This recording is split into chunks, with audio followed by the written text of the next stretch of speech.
Hello সবাইকে, আরও একটি নতুন ভিডিও নিয়ে চলে এসেছি তোমাদের সাথে শেয়ার করার জন্য। সানডে স্পেশাল ছুটির দিনে জমিয়ে পেট পুজো করার জন্য নতুন একটি সুস্বাদু রেসিপি নিয়ে চলে এসেছি। আজকের recipe Sunday special chicken curry. চলো শুরু করা যাক ভিন্ন স্বাদের পথ চলা। প্রথমে বেরেস্তা তৈরি করে নেব। তার জন্য একটি কড়াইয়ে তেল দিয়ে তাতে সরু সরু করে কেটে রাখা পেঁয়াজ কুচি দিয়ে দেব।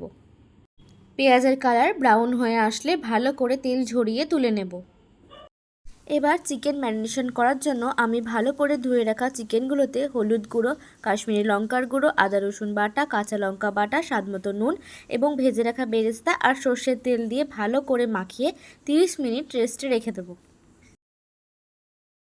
30 মিনিট পর টক দই দিয়ে ভালো করে মিশিয়ে আরও 30 মিনিটের জন্য রেখে দেবো।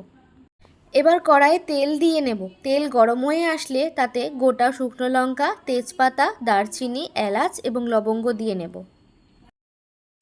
তারপর পেঁয়াজ বাটা, আদা রসুন বাটা, লঙ্কা বাটা দিয়ে ভালো করে মিশিয়ে নেব।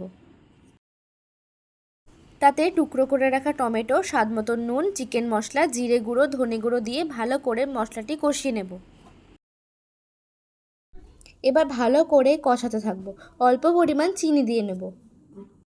কষানো হয়ে গেলে ম্যারিনেট করে রাখা চিকেনগুলো দিয়ে দেব। চিকেন কষানো হয়ে গেলে তাতে পরিমাণ মতো জল দিয়ে দেব।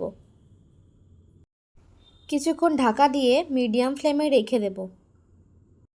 5-7 মিনিট পর ঢাকা খুলে তাতে ধনেপাতা কুচি ও গরম মশলা গুঁড়ো দিয়ে দেব। ভালো করে মিশিয়ে নামিয়ে নেব আজকে সানডে স্পেশাল চিকেন কারি। সবার পছন্দের চিকেন ঠিক এই পদ্ধতিতে তোমরাও অবশ্যই ট্রাই করবে।